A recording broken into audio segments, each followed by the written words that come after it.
Hello everyone, welcome to my channel. My name is Ari, and today we're going to have some more stories about our toxic life. But before we start, it would be so much appreciated if you would subscribe to my channel, like the video, if you enjoy it, and maybe leave a comment down below. These simple clicks would mean a lot to the future of this channel and really reward the effort that I put in every day. And now without further ado, let's go. Today's first story. In this story, OP was in a seemingly perfect relationship with his wife for 8 years, marrying 4 years in. Things changed when his wife joined a volleyball club and began hiding her phone. Upon discovering her affair with a teammate, including intimate encounters, he decided to file for divorce. She has since moved out and is struggling financially. Now let's get into the story. My wife, 28, and I, 35, got together about 8 years ago. We married 4 years into the relationship, and I thought everything was great between us. Our love life was great, and we were always being romantic. The two of us frequently went on dates and never neglected a part of our lives. Sometimes, married people can fall into a slump, but I swear that wasn't us. Sure, we had the rare fight, but they were over within a few hours. We'd make up so fast that it was like we almost hadn't fought in the first place. When I described her to people, I would say she was the love of my life because I truly believe that she was. She was everything I ever wanted in a partner. Naturally, I thought she felt the same way because why wouldn't I? My wife never gave me any indication that there was a problem in our relationship. People tend to say that they saw signs or cracks along the way, but I swear I saw nothing. Everything did seem almost perfect. After my wife joined a volleyball club in February, things started to change. I didn't bat an eyelash at first. She had played it in high school and wanted to pick it up again. Twice a week for 3 hours, she'd go down to the center to practice. During that time, I missed her, but if she wanted to do this, then I was more than happy to support her. She always supported me in my hobbies, so there was no reason why I wouldn't do the same. I think the moment I realized something was wrong was when she began to hide her smartphone from me. She never did that before. We never had secrets from each other and had no problem with the other using each other's phones. So when she went to the bathroom in the evening and forgot to take it with her, I checked the phone. What I found was a punch in the gut. In a conversation with a teammate, I found many messages. When I confronted her, she grabbed the phone and deleted the text. My wife cried that it meant nothing. They had gone for several walks over the months and kept spending time together, but it was nothing. He did try to kiss her once, but she rebuffed him. They were just friends, but she realized that she had done wrong by seemingly encouraging the relationship with him. My wife begged me for a chance and to trust that nothing happened. Silly me was still deep in the fog, so I agreed to forgive her that night. Even though I agreed to forgive her, it was difficult. I constantly asked my wife where she was, what she was doing, and who she was with. I even began to track her Google data, where I found a couple of 15-minute stops near a tire store. For some time, she had been stopping there after work and then driving home. I started to realize something was up after she was an hour late for an appointment. So I did the only thing I could think of. I followed her one day. What I found was her in his car, and the second she saw me, she jumped out of the car. She said that the only reason she met with the guy was to tell him to leave it alone. This made no sense to me. Why would you go through all that effort to meet him in public? You could tell him that over text or phone call. Naturally, I thought she was full of crap, so I called the guy and confronted him.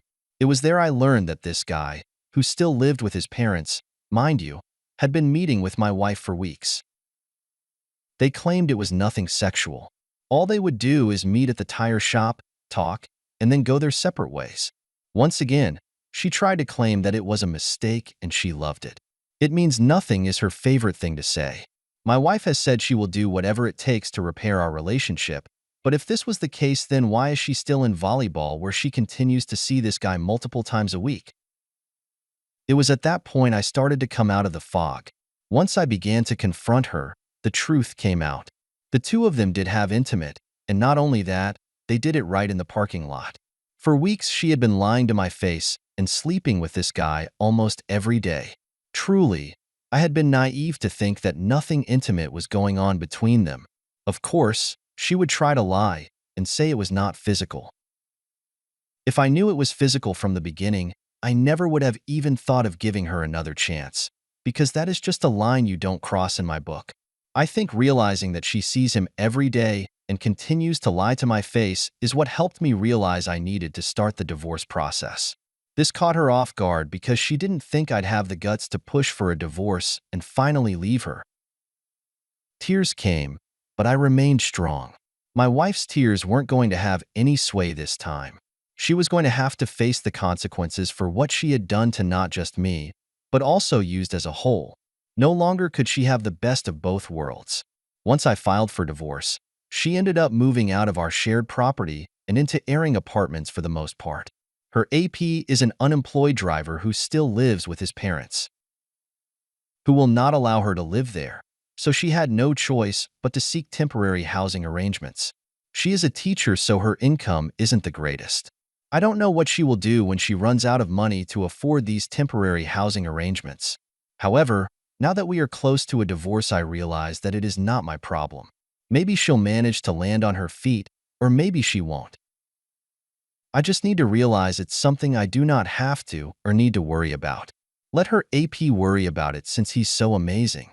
A lot of her things are still in our shared home. Even now she'll try to say that there is no life without you, and she wants to get back together. Months ago this would have swayed me, but now I'm just gray rock. Her words do little to sway me. I see how frustrated she gets when I don't have a reaction, and honestly, it feels good. I've managed to pick up the pieces and have filled my life with friends, sports, and hobbies, and I'm even considering furthering my education. Was it easy to pick up the pieces of my life after learning of my wife's affair? No, but I remained steadfast and determined to put myself first.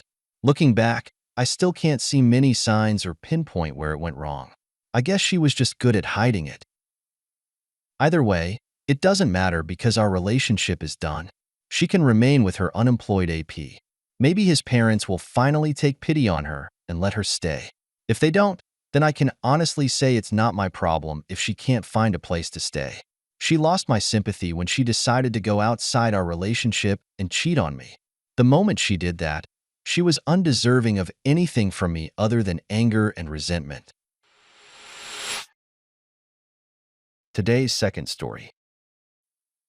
In this story, after 15 years of marriage, OP discovers his wife's affair through their children's innocent observation.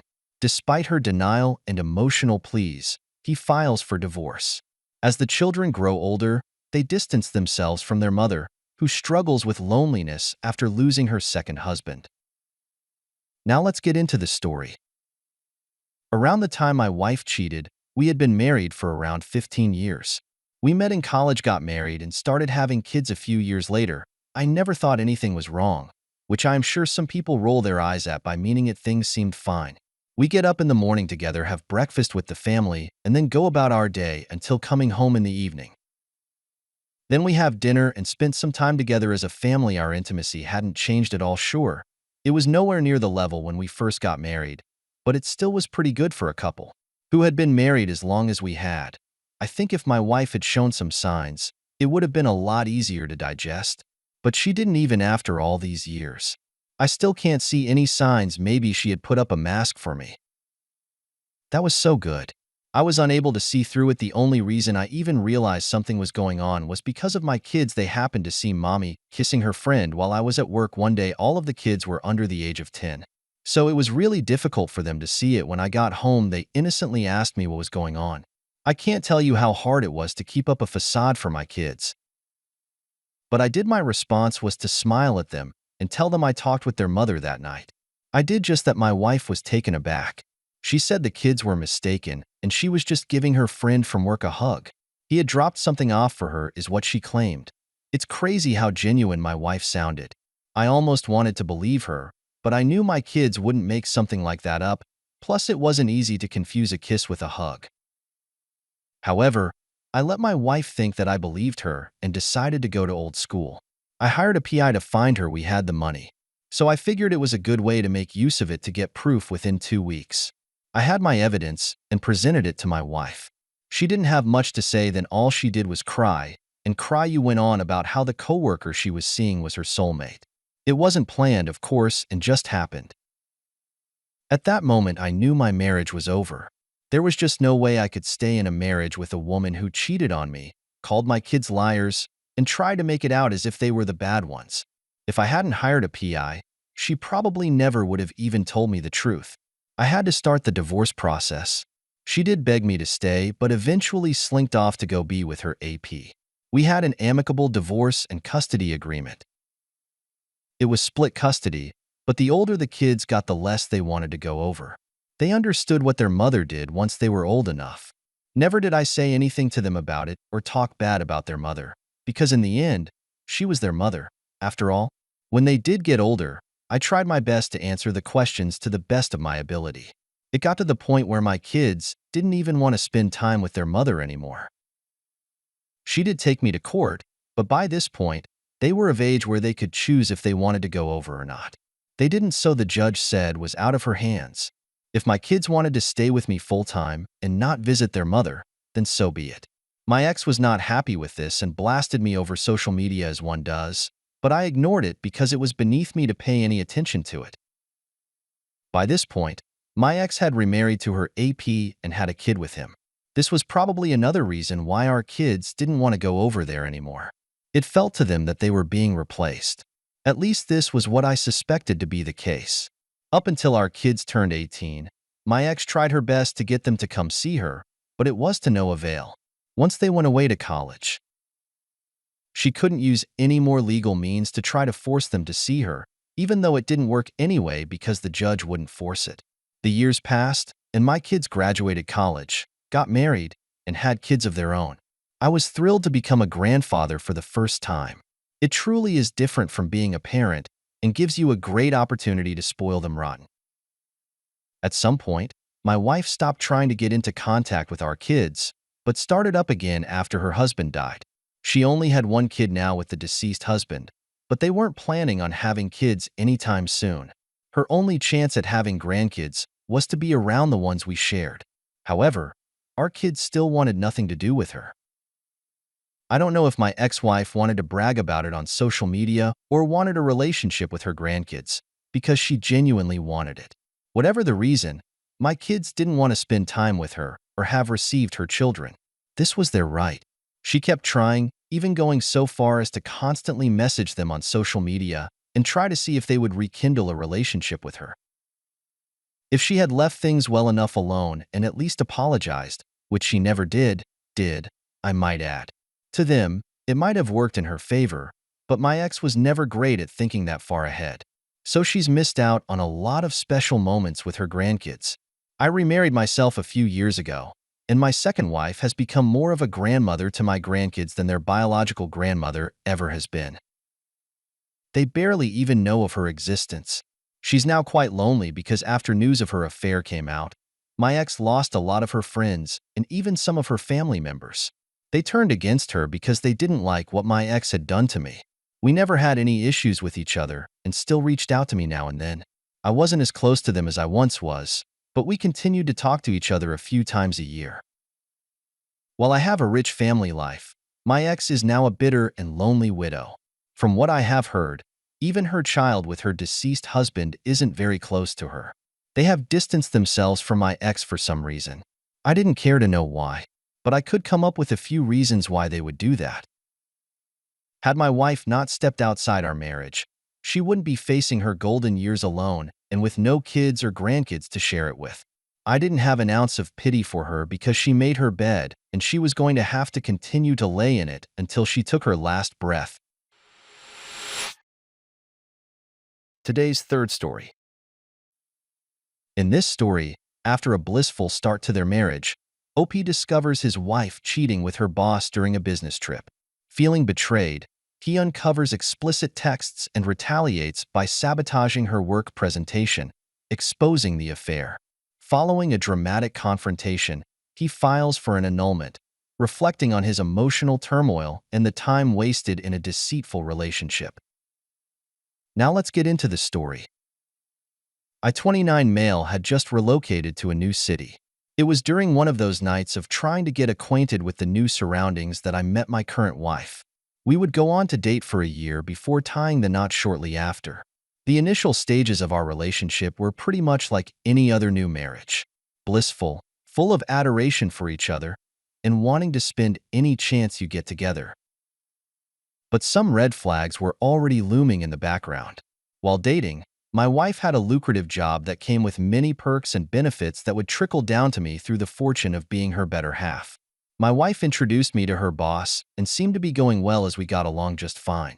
I had to play the supportive husband as my wife's job entailed a lot of traveling to various states for meetings. I didn't make much out of it, as it was usually a team traveling together with their boss and Tao. I never complained until this one time, 2 weeks after the wedding, when my wife talked of going on a business trip with her boss only. It only seemed right that we spent a bit more time together since we were still in the honeymoon phase. I mentioned the same to her and even tried to stop her, but a furious fight occurred instead. We had never had a fight before. She called me unreasonable, and I couldn't help but wonder a little about these business trips. In the end, she definitely still traveled with her boss, totally disregarding my feelings. Feeling distraught, I turned to my friends for advice and their take on the matter. In unison, they all suspected that something was amiss. This just escalated my curiosity, but I had no option but to wait for her return. As it was pointless trying to have a serious discussion with her right then, she came back after a week. I played it cool to avert any suspicion. I attempted to unlock her phone when she slept to no avail. She had altered her PIN. Undeterred, I secretly watched her moves for the next few days with the hopes of retrieving the PIN. That came to fruition as I saw her key it in and mastered it. When I next got a hold of her phone, I wasn't ready for what met my eyes. My wife had changed her boss's name to a woman's, but I was able to join the dots because of the nature of the conversation in the threads and the numerous nudes exchanged between the two. You can imagine my shock. She had been unfaithful all along. I felt so torn and confused. The so-called business trip was what she considered her real honeymoon. Those were the exact words she used while chatting with her boss.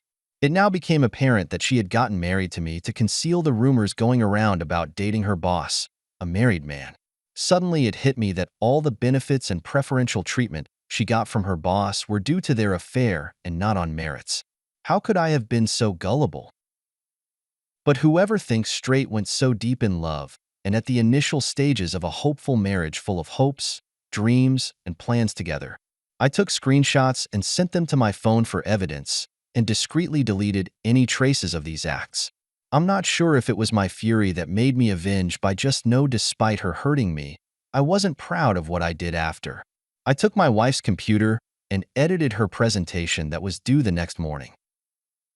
I opted to add an intimate photo of her and her boss from their recent honeymoon as the second slide, leaving everything else untouched and as expected. The next morning, she went to work with her presentation unsuspecting of anything. About an hour later, I received a call from a very frantic and hysterical wife of mine. She had done the presentation and instead exposed herself and her boss to all and sundry. She had the audacity to say I had ruined her life and all that she had worked for. What ensued next was her coming home raving mad and trying to hit me. I asked her to leave to avoid any other confrontations at that point, and she refused. Luckily, her cousin lives nearby, so I called on her to come and salvage the situation after explaining what had transpired. She came in and whisked my wife away as she kept screaming at the top of her voice, causing drama. I just wanted peace of mind and somehow felt relieved for how she felt because, frankly, she deserved it and more. So far, I've filed for an annulment of the marriage. We've only been married for under a month, and I don't wish to be associated with her in any way ever. So I'll emerge pretty unscathed except for the tremendous emotional trauma. My wife, who doesn't even deserve that title, tried slithering her way back to her boss's arms, but he too wanted nothing to do with her. He opted to now focus on his family going forward. She has become miserable and a shadow of herself depressed. So I'm wondering, was it worth it to throw a good man in marriage to boot under the bus? All the time, emotions and money I invested in this held no water after all. I felt so betrayed, used, heartbroken, and sad for all the time I wasted that I'll never get back. All in all, I've taken my lessons and have decided to take it one day at a time as I await for the annulment to be finalized.